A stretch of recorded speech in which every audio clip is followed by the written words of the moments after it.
Good evening friends, कैसे हैं आप सब लोग।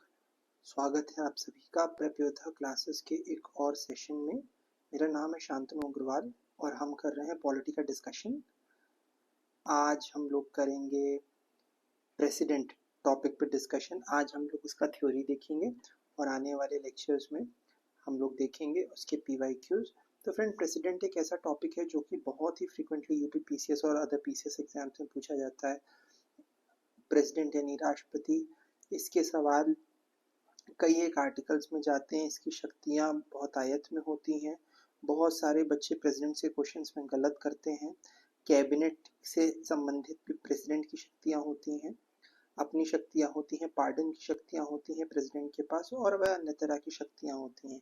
तो आइए एक एक करके हम लोग डिस्कस करते हैं। हम लोग अपना ये टॉपिक बच्चों, राइट फ्रेंड्स। तो हम लोग स्टार्ट करते हैं टॉपिक प्रेसिडेंट। तो सबसे पहली बात जो आपको प्रेसिडेंट के बारे में जाननी चाहिए ये है कि वो सिटीजन होता है first. He is the first citizen of the country. साथ ही साथ वह देश का सर्वोच्च हेड होता है। He is the head, he is the supreme, right. He is the head of state, correct. Then अगर आप और देखो तो आर्टिकल 52 हमें बताता है कि there shall be a president, वही जो बात मैं आपको बता चुका हूँ। आते हैं आर्टिकल 53 पे। वो हमें बताता है कि executive powers of the union shall be vested in the president. तो इसका मतलब फ्रेंड्स क्या होता है, आपने देखा होगा जब भी कोई सेंट्रल गवर्नमेंट में बच्चा ज्वाइन करता है तो उसको जो लेटर आता है वो थ्रू प्रेसिडेंट ऑफ इंडिया के तहत आता है। जो भी डिसीजन सरकार के लिए जाते हैं तो नाम प्रेसिडेंट का ही रहता है कि भारत के राष्ट्रपति द्वारा ये लेती निर्णय जो है वो कैबिनेट है, मोदी जी लेते हैं डिसीजन, उनकी कैबिनेट लेती है डिसीजन, राइट। लेकिन नाम जो छपता है वो प्रेसिडेंट का छपता है क्योंकि उन्हीं के नाम से सारे डिसीजंस और सारे ऑर्डर्स आते हैं, राइट। आर्टिकल 54 डिस्कस करता है electoral college of the president. Electoral college of the president मतलब उनका चुनाव कैसे होगा, लोकसभा से कितने लोग किस तरीके से मतदान करेंगे, उनके मत का क्या प्रतिशत, क्या वैल्यू होगी। राज्यसभा से एक वोट कितना मायने रखता है, उसकी क्या वैल्यू होगी। बाकी विधानसभाओं से क्या कितनी वैल्यू वोट की आएगी, कैसे वोटिंग होगी, कैसे प्रेसिडेंट बनेंगे, इस बारे में डिस्कशन करता है आर्टिकल 54। आर्टिकल 58 जो है फ्रेंड्स, वो ये बोलता है कोई भी सिटीजन भारत का जो उसने 35 साल की उम्र पूरी कर ली हो और साथ ही साथ वो राज्यसभा का मेंबर बनने की क्वालिफिकेशन भी रखता हो, वो प्रेसिडेंट चुना जा सकता है। तो जब भी आपको प्रेसिडेंट चुनना हो तो आपको 50 इलेक्टर्स आपको प्रपोजर्स के तौर पे रखने होते हैं, 50 सेकेंडर्स के तौर पे, यानी 50 सांसद लोग जो हैं आपके, वो आपका प्रपोजल देंगे और बाकी 50 उसको बोलेंगे कि हाँ हम समर्थन करते हैं, तब जाके आपका ये हो पाता है। The term is 5 years। Date on which he enters the office, right. जिस दिन से वह अंदर घुस जाता है ऑफिस के, उस दिन से उसके 5 साल कैलकुलेट होते हैं। ये दिया है आर्टिकल 56 में। आर्टिकल 56(1) ये दोस्त कहता है कि अगर प्रेसिडेंट आपका रिजाइन करेगा तो किसको करेगा, वाइस प्रेसिडेंट को करेगा।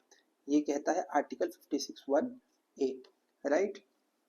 अगला हम अगर दोस्तों बात करें इम्पीचमेंट के बारे में, अगर हम बात करें तो इम्पीचमेंट जो होगा प्रेसिडेंट का, यानी उसे अपने पद से हटाने की जब बात की जाएगी तो वो आर्टिकल 56(1)(b) में करी जाएगी। और किस वजह से वह अपने पद से हटाया जाएगा, इसके बारे में आर्टिकल 61 बात करेगा।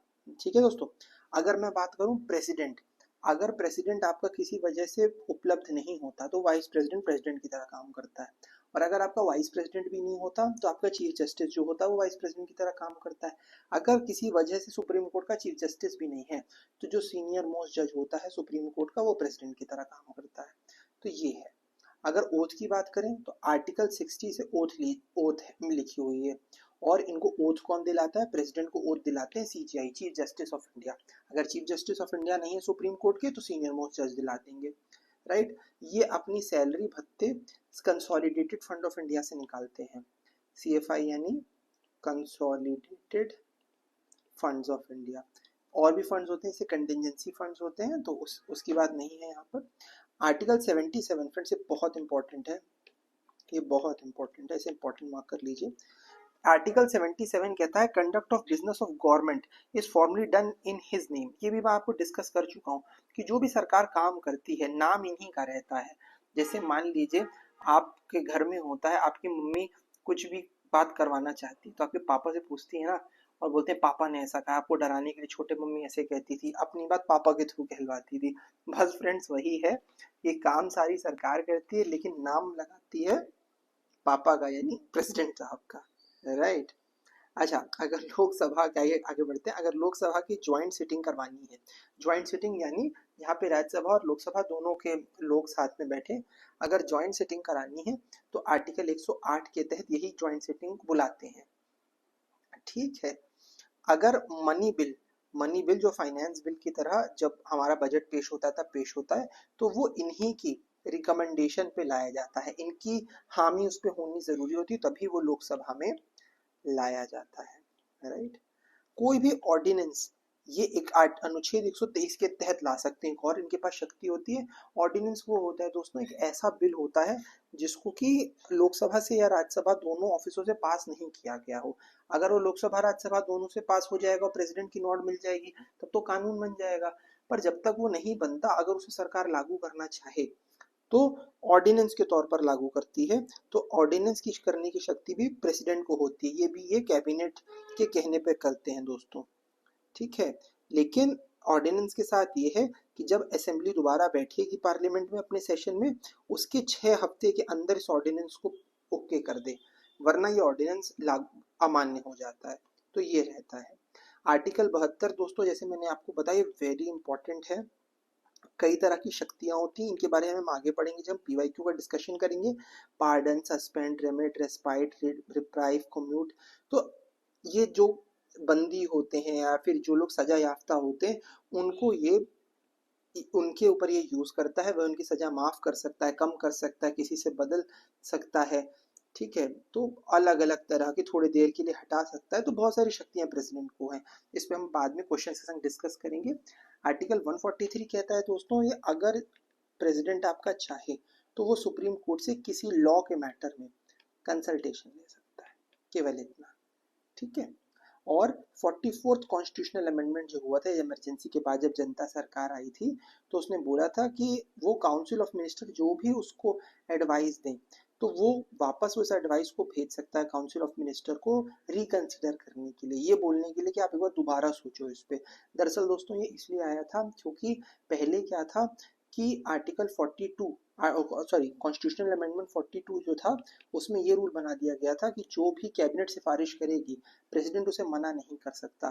तो जनता पार्टी को डर था, जो सन 76 के चुनाव के बाद आई थी, कि अगर कोई प्रेसिडेंट रूल आगे आने वाले समय में इमरजेंसी लगाना चाहे तो बिना किसी टेंशन के इमरजेंसी लग जाएगी। तो उन्होंने प्रेसिडेंट को थोड़ा मजबूत किया और बोला कि नहीं, प्रेसिडेंट भी एक बार सोच सकते हैं। तो जनरली इमरजेंसी को देश में रोकने के लिए ये सब काम किया गया है। तो यही फ्रेंड्स है, इतना ही है अभी फिलहाल प्रेसिडेंट का। आई नो आपको लग रहा होगा कि थोड़ा सा है और इतने से क्या है, बट बिलीव मी फ्रेंड्स, इतना पढ़ने के बाद मैं आपको दिखाऊंगा कैसे यूपी पीसीएस और अदर पीसीएस के क्वेश्चन, इवन आईएएस के क्वेश्चंस भी हो जाते हैं, राइट। हम इतना ही पढ़ेंगे, ज्यादा जितना भी डेप्थ है और पीवाईक्यू क्वेश्चन कवर करेंगे और इतने से ही करने की कोशिश करेंगे। मैं बार बार कहता हूँ, बहुत घंटों घंटों पढ़ने की जरूरत नहीं है पीसीएस के प्रीलिम्स के लिए। मेंस के लिए जो पढ़ना है वो धीरे धीरे बिल्ड होता जाएगा। हमारा ऑप्शनल यूपी पीसीएस में जनरली होता नहीं है, और बिहार पीसीएस में भी ऑप्शनल क्वालिफाइंग कर दिया है। तो अब हमें उतना डेप्थ में जाने की जरूरत नहीं है, हम उतना ही पढ़ें जितनी हमारी जरूरत है, ठीक है। बाकी अगर आप किसी और कंपटीशन की तैयारी कर रहे हैं तो इतना पढ़ना तो मोर देन सफिशिएंट है। फ्रेंड्स, हम वीडियो अपनी छोटी रखते हैं बट इंफॉर्मेटिव रखते हैं, इजी लैंग्वेज में करने की कोशिश करता हूँ। कोई भी आपके डाउट्स हो आप कमेंट में पूछो, मैं वहां पर हूँ, आपकी हेल्प कर दूंगा, राइट। बस लगे रहो पीसीएस के लिए, राइट। मेहनत करते रहो। मिलता हूँ मैं आप सबसे अगले सेशन में, तब तक के लिए